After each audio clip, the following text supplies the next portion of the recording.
সাথে চাকরির এখানে কোনো সম্পর্ক নাই। একদম গন্ডগোল হচ্ছে এখানে। মানুষের শিক্ষাকে যদি আপনি 3 ভাগে ভাগ করেন, আমি করেছি না এই ভাগ, জাতিসংঘই করেছে 1948 সালে। তারপরেও কথা আছে, প্রথম শিক্ষা হচ্ছে কোনো কারণ ছাড়া শিক্ষা, মানে শিক্ষার জন্য শিক্ষা। আমরা 3 জন একসঙ্গে মানুষ হইতেছিলাম, ছেলে মেয়েকে মানুষ করছি, এর মানেটা কি? আপনারটা আমি নিয়ে যাবো স্যার, অসুবিধা নাই। এটা বাজারে বেশি বিক্রি হয় না, এটা প্রায় ফ্রি। দাদা জানো, আমার বক্তব্য হলো এডুকেশন ফর এডুকেশন সেক, কথাটা আমরা আর্ট ফর আর্ট সেকের মতো শোনায়।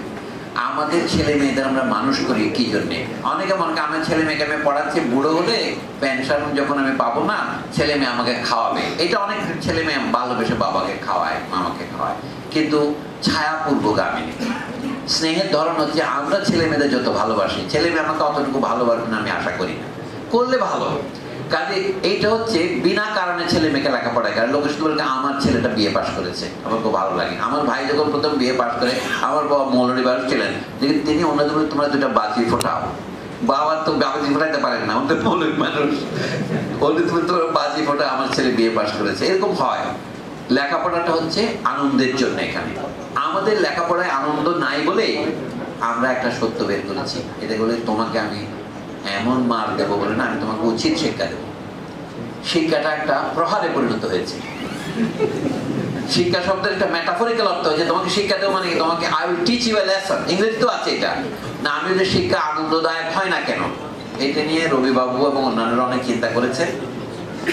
আর বহু সমস্যা আছে, আমি সেটা যাব না। আমি ফ্রি শিক্ষা মানে হলো মানুষকে মানুষ হওয়ার শিক্ষাটা দেওয়া। এটা কতটুকু ফ্রি শিক্ষা দিবেন? বর্তমানে জাতিসংঘের যে মূলনীতি, এটা আইন নয়, মূলনীতি, রাষ্ট্র পরিচালনার মতো মূলনীতি হচ্ছে মানবাধিকারের সার্বজনীন ঘোষণা বলে, universal declaration of human rights.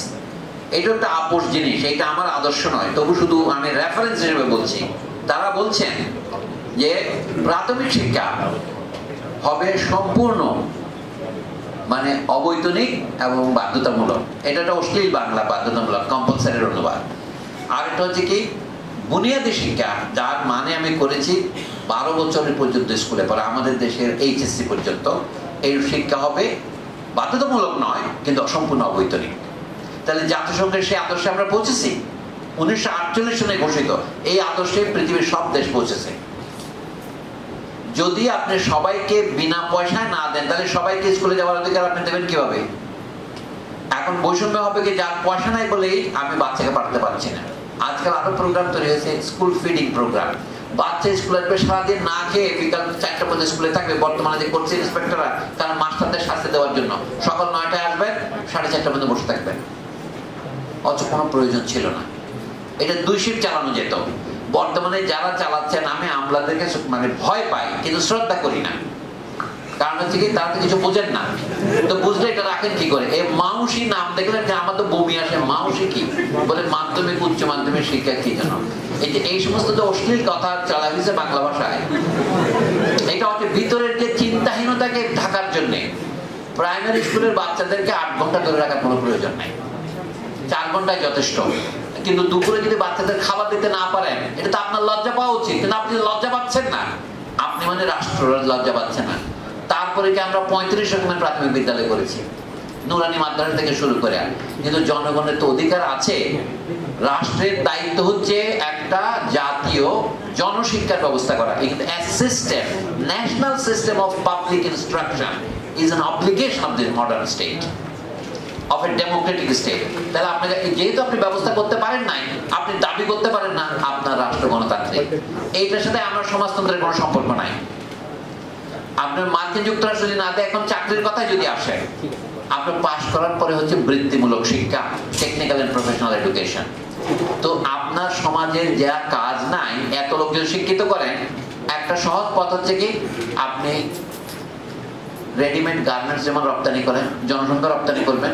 এখন তো আনস্কিল রপ্তানি করেন, তখন শিক্ষিত জন রপ্তানি করবেন। তাকে রপ্তানি করার জন্য আপনি কেন জেনেভাতে শ্রম দপ্তর খুলে রেখেছেন?